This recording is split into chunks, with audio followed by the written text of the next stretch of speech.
Hello there, very good evening and a warm welcome to the news live on Channel I Rupavahini. I'm Sharon Mascarenhas. Good evening, I'm Charity Prarachi, and now let's move on to the headlines for tonight's news.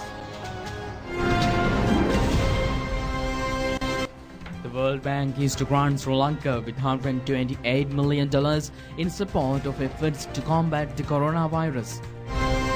3 more individuals recover fully from the coronavirus. The funeral of the 4th deceased patient takes place. The police opened fire at a motorist who ignored signals to stop.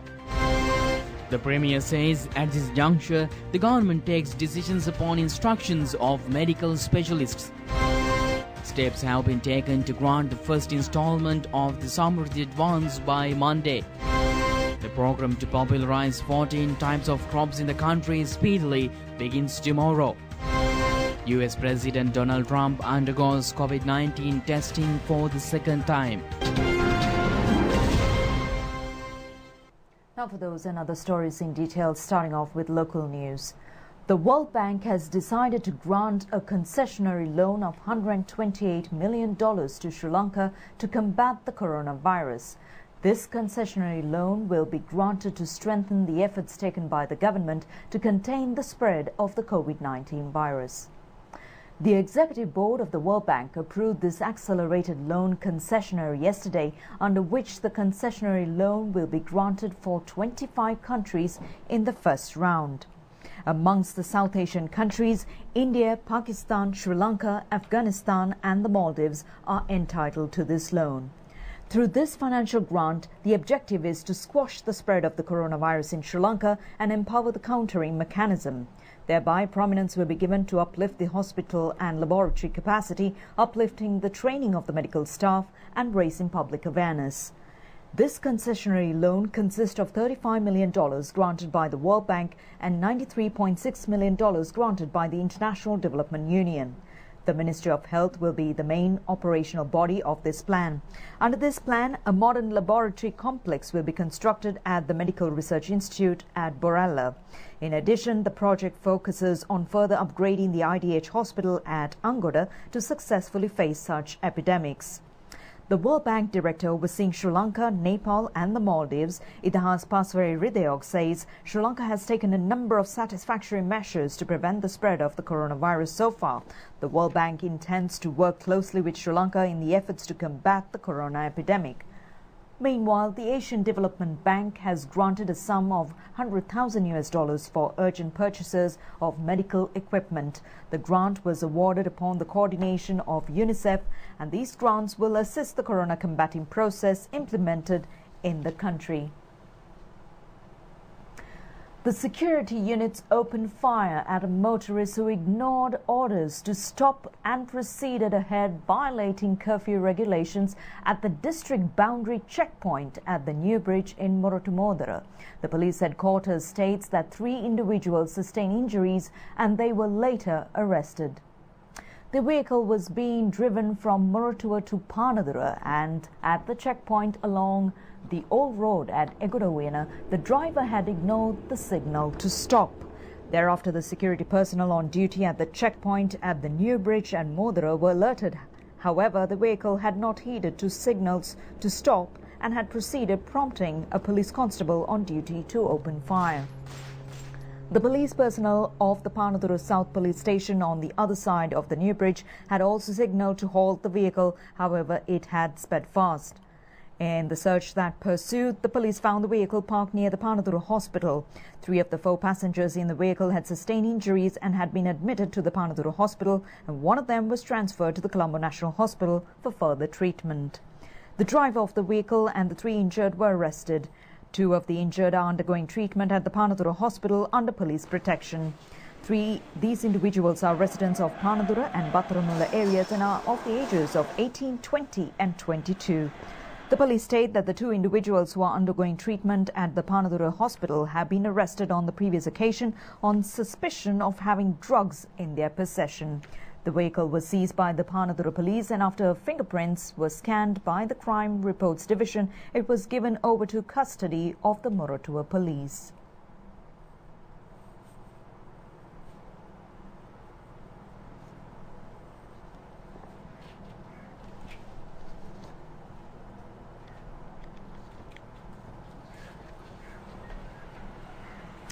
The government has imposed island-wide curfew in a bid to contain the spread of the coronavirus. Although many persons cooperate with the imposed curfew, incidents of curfew violations by a limited number of individuals are also reported from various places. The law will be strictly enforced against such violators. The police headquarters states that from the 20th of March until 12 noon today, 11,019 curfew violators have been arrested, whilst 2,727 vehicles have been seized. Within the 6-hour period from 6 a.m. to 12 noon today, 289 curfew violators have been arrested and 325 vehicles have been seized. Surveillance operations were underway today, as well as in search of individuals walking along roadways and by roads violating the imposed curfew. The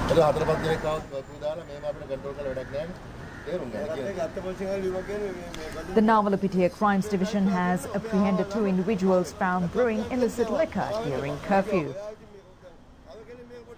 And meanwhile, in Kathankudi, the police have apprehended a group involved in illicit liquor trading in the Aryanapati area of Batiklo. The Dikwala police arrested several individuals who were wandering along the roads violating curfew regulations.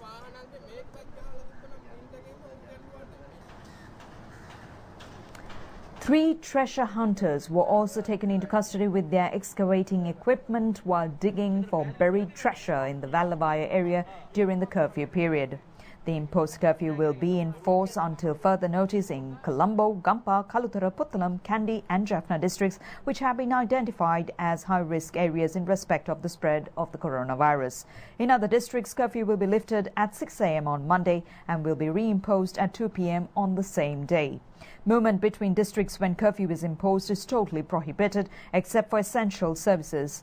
Steps have been taken to strictly implement the law against those found misusing the measures implemented to efficiently carry out essential services.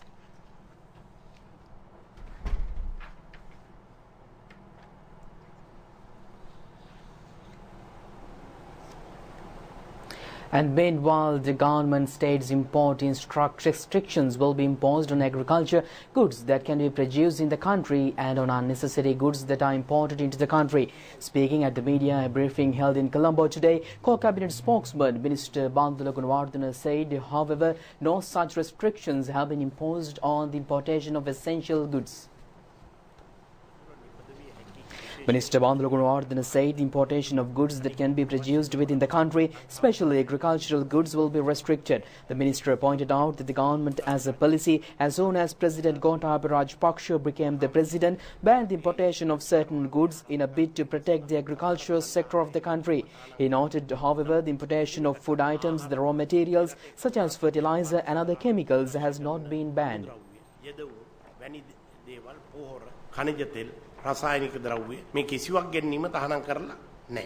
නමුත් එය වෙළඳපොළ විසින් තේරුම්ගෙන තියෙන ආකාරය සාධාරණ නැහැ. ඔවුන් හිතලා තියෙන්නේ මේක සම්පූර්ණයෙන් අපි ලංකාව ආනයනයේ අත්‍යවශ්‍ය භාණ්ඩ හැර සියලුම දේවල් ආනයනය කිරීම තහනම් කරනවා කියලා තමයි වෙළඳපොළ තුල කල්පනා කරලා තියෙන්නේ. Meanwhile, the transportation of vegetable stocks to the Manning market in Colombo has been limited to 3 days per week. On Sunday, the Manning market will be closed for it to be disinfected. At the media briefing, Minister Bandula Gunawardena also expressed his views on the rush that was observed at the Manning market today. The minister said as the country will be banning the importation of non-essential goods, a large number of lorries, as never seen on usual days, had arrived at the Peta market in the morning. He observed certain wholesalers have been demanded dollars for their orders. Minister Gunawardena noted that since the wrong interpretation has spread throughout the market, it resulted in a rush in the morning hours. Meanwhile, the Monetary Board of the Central Bank has decided to further reduce its key policy interest rates by 25 basis points in a bid to cushion the impact of COVID-19 on Sri Lanka's economy.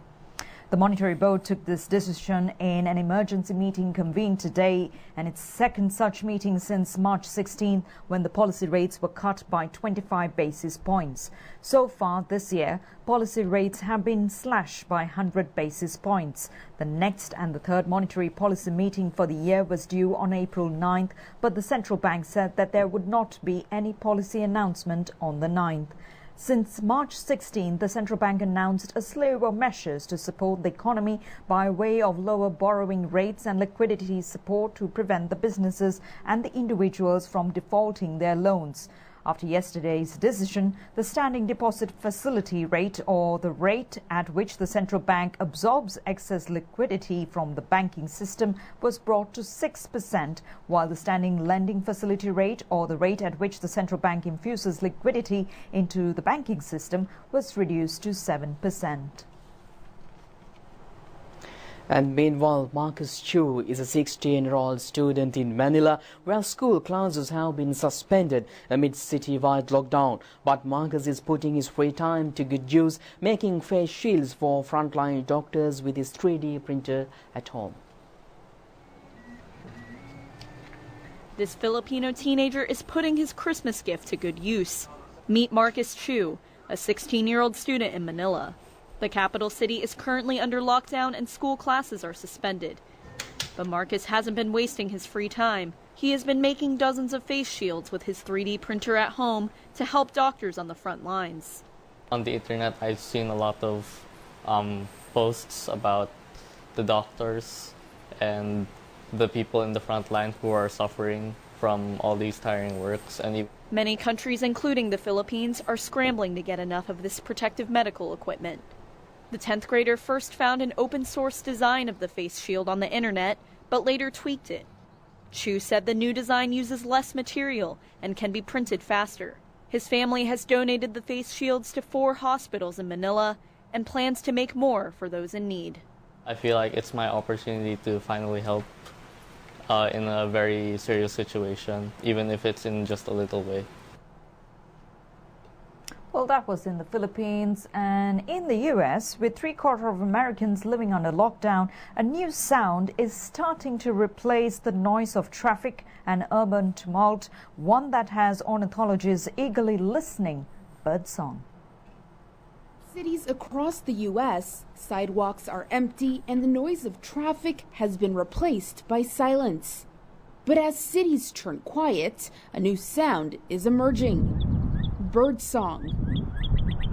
We've never seen anything like this. And so indeed, we're learning about the very questions you're asking, namely how much does the human behavior actually change bird behavior? John Weaver Fitzpatrick is director of the Cornell Lab of Ornithology. He says there are a number of studies both in the U.S. and in Europe that show birds respond to human noise by reducing their own songs. So it's a safe bet that in the much reduced noise sphere that they're experiencing right now, they're probably out there filling it up a little bit more than they would have otherwise. Even though the hustle and bustle of normal life will eventually return, Fitzpatrick told Reuters that for now the stay-at-home restrictions could have a positive impact on birds. Depending on how long we're staying in our remote work situations and social distancing and reducing our numbers out there, we may very well see a few more birds breeding in the urban and suburban settings around our communities than we otherwise would have, just because we're not disturbing them so much. That's a bright spot for our feathered friends, which are disappearing at an alarming rate in the U.S. and Canada. According to a study published last year in the journal Science, birds have seen a nearly 30% population drop since 1970. And back to California, social distancing measures have pushed San Francisco to address its homeless crisis, something it has been unable to do for years. And now it is looking at converting empty hotels into homeless shelters. Distancing measures are finally pushing San Francisco to house its homeless, something it's been unable to do for years. And now it's looking to convert empty hotels into homeless shelters. Even after officials issued stay-at-home orders on March 17th, many tent encampments for the homeless could still be seen lining the streets. Jackie Sismowski, who's been homeless on and off since 2012, says many didn't have anywhere to go. People are supposed to stay in. I don't see how that's possible when there's a lot of us around, The city's homeless population has grown nearly 30% since 2015, and city officials are now securing 4,500 hotel rooms for the nearly 10,000 people living on streets and in shelters. Rachel Ball works for the homeless advocacy group St. Anthony's. She says their shelter has had to cut capacity in order to comply with social distancing measures and supports the move to start using hotels. Well, we're in favor of it as a general principle of using vacant space for people to live. So hotels, gyms, any public space that can be utilized for, housing people and giving people a place to shelter in place, we're in favor of that. However, city officials have declined to release the hotels' names to avoid violating privacy laws and stigmatizing the properties.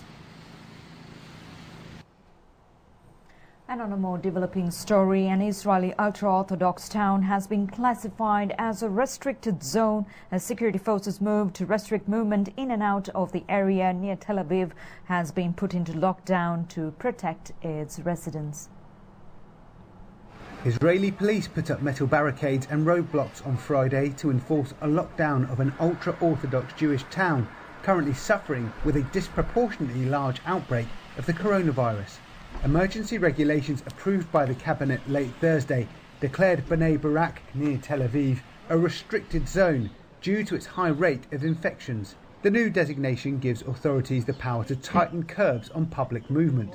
Police units wearing surgical masks and gloves moved swiftly early on Friday to cordon off major intersections around the town and enforce the new rules.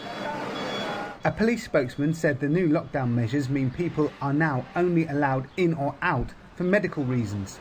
Medical experts estimate as many as 38% of Bnei Barak's 200,000 residents have fallen ill. The Israeli military will begin removing 4,500 residents aged over 80 from the area to place them in isolation for their safety. Welcome back with more local stories. The Prime Minister Mahinda Rajapaksa says that at the juncture the government takes decisions upon the instructions of medical specialists. The Premier was responding to a question raised by Muslim party representatives on the possibility of burying the bodies of deceased Muslim individuals who succumbed to the COVID-19 virus. According to Islam religious rights, these issues were discussed at the party leaders and representatives meeting held at Temple Trees today. Former parliamentarian Rauf Hakim said a circular has been issued in contrast to the directives published by the World Health Organization on the cremation of bodies of persons who died due to epidemics. Explaining further, the former parliamentarian said he is not creating a controversial issue. However, he wishes to point out that the World Health Organization has clearly stated that the spread of the coronavirus through dead bodies is a myth. Guidelines අනුකූලව cremation and burial දෙකම කළ හැකි කියන එක ලෝක සෞඛ්‍ය සංවිධානයේ නිර්දේශවලට අනුකූලව සකස් කරලා තිබුණා. ඒ වගේම ලෝක සෞඛ්‍ය සංවිධානයේ නිර්දේශවලත් මේ ක්‍රමවේදයන් දෙකම පාවිච්චි කළ හැකි. ඒ විතරක් නෙවෙයි මෘතදේහය හරහා වෛරසය පැතිරියයි කියන එක මිත් එකක්.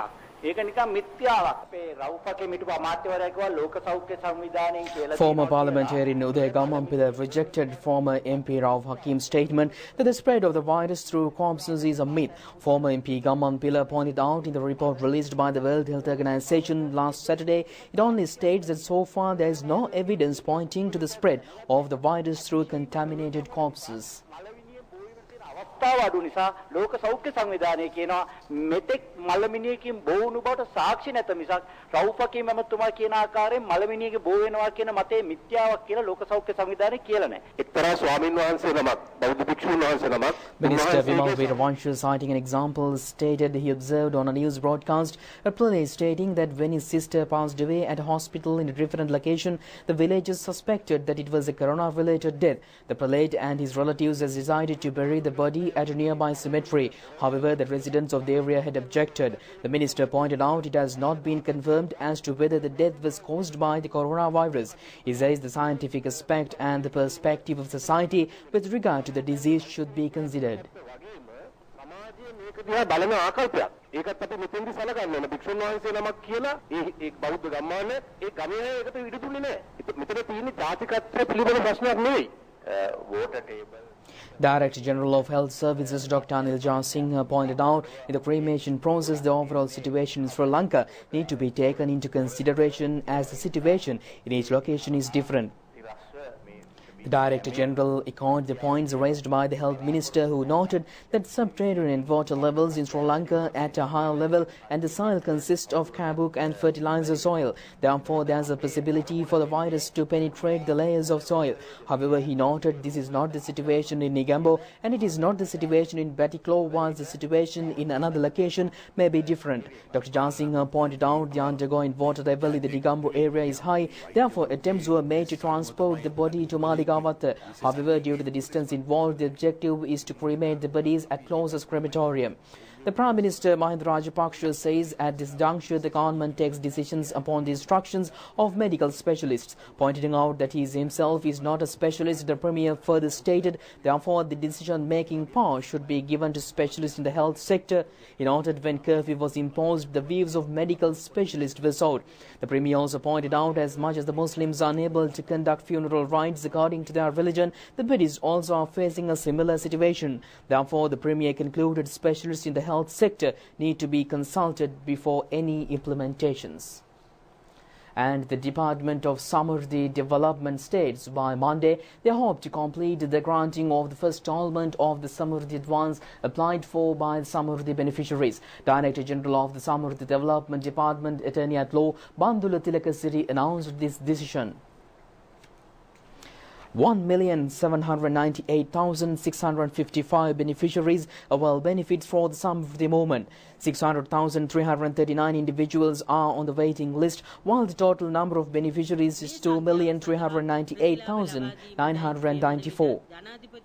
Secretary to the State Ministry on Women and Children's Affairs and Social Empowerment, Ashoka Alavata, says the President has instructed the Presidential Task Force with regard to granting benefits to these persons. The Samurdhi movement has paid the first installment of 5,000 rupees to 1,500,222 beneficiaries. The installment of the Samurdhi advance payment was paid through 1,073 Samurdhi banks. Minister of Health Pavitra Vanyarachi says the interest-free Samurdhi advance loan installment have been granted for the sum of 5,000 rupees. Thereby, the total sum disbursed by Samurdhi banks is 7,621 billion.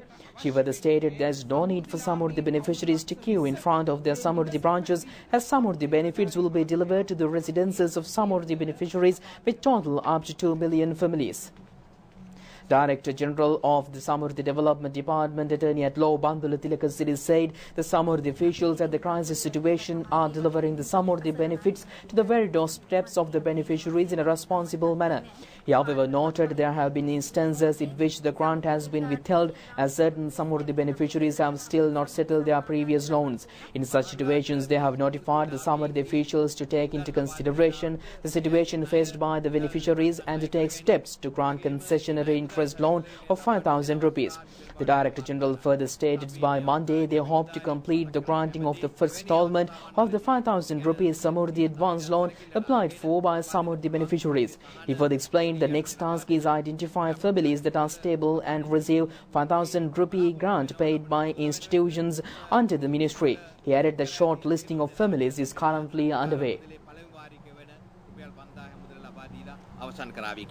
අපිට ඊළඟට පැවරෙන කාර්යභාරය තමයි මේ වෙනකොට අපි සියලු දෙනා අපේ අමාත්‍යාංශයට තියෙන මේ සියලුම අපේ ආයතන වලින් ලබා දෙන රුපියල් 5,000ක ඒ ලබා දෙන ආධාර මුදල ලබා දීමට පවුල් තෝරා ගැනීම. ඒතර මේ පවුල් තෝරා ගැනීම තමයි දැන් මේ වෙනකොට සිද්ධ වෙන්නේ.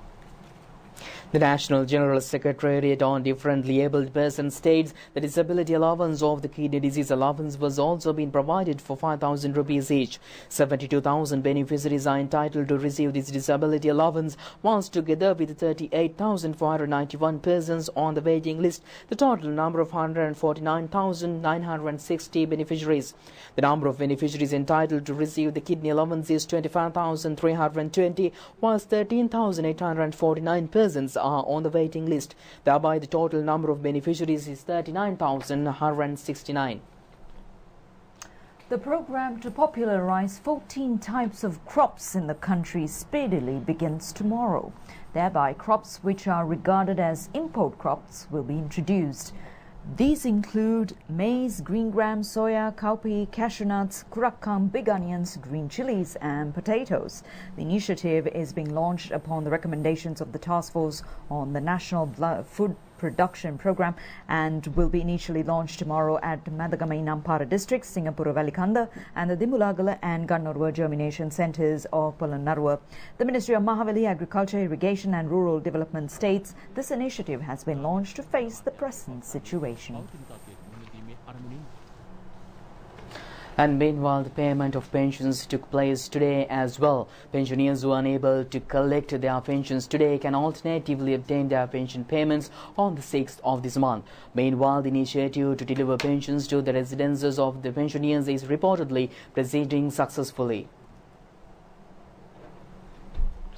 Many pensioners has also arrived in the towns to obtain their pension payments. The Sri Lanka Army took steps to provide them with transport facilities.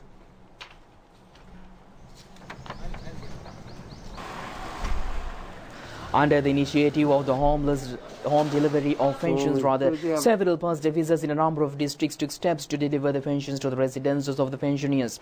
The Postal Department had advised pensioners that it is not necessary to arrive at the post office, and if they have not received the pensions to their residences by 4th of April, they can telephone the postal superintendent of the post office from where they usually collect their pensions and make inquiries.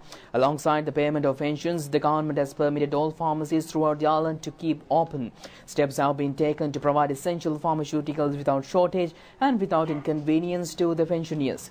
The initiative to deliver essential drugs to the residences of patients attending clinics is also continuously underway. The move is implemented jointly by the health units and post offices. With the detection of another COVID-19 infected patient this evening, the total number of confirmed cases in Sri Lanka has reached 252. Meanwhile, the funeral of the 4th deceased patient who succumbed to the epidemic was held at the Kotikawata crematorium today. The final rites were conducted with the coordination of the Judicial Medical Officer and the Public Health Inspector and Medical Officer of Health of the area. Our correspondent states the face of the sealed body was uncovered for a short while before two of the relatives of the deceased individual. This individual, who passed away last night, is a 58-year-old male from the Ratmalana area who is undergoing treatment at the IDH hospital at Angoda. Director General of the Health Services, Dr. Anil Jayasinghe, says the death occurred due to the worsening of pneumonia condition caused by the COVID-19 infection. In addition, the patient was also suffering from diabetes and high blood pressure. It is reported that he had arrived in the country from India.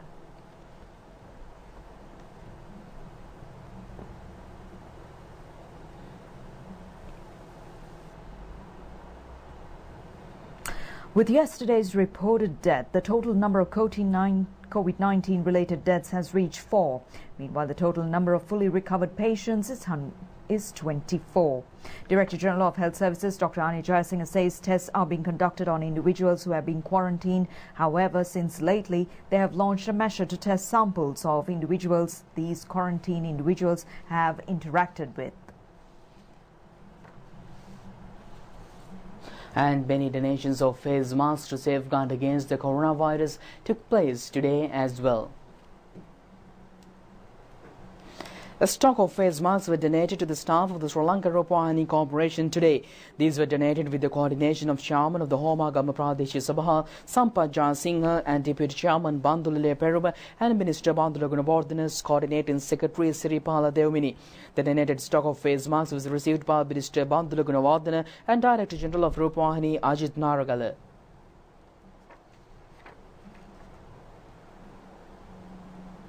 Meanwhile, the donation of face masks to the Ragama Hospital also took place today. These have been produced by inmates of the Mahara prison.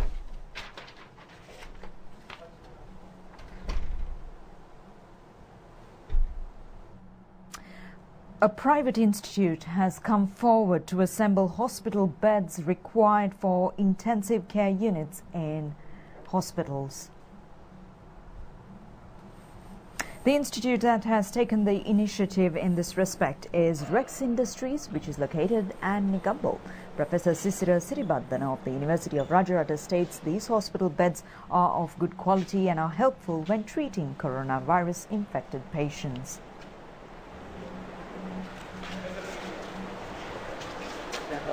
කර්මාන්ත තව 4ක් මේකට සම්බන්ධ කරගෙන තියෙනවා. And with that, we conclude tonight news. Do it just tomorrow at the very same time. Stay safe.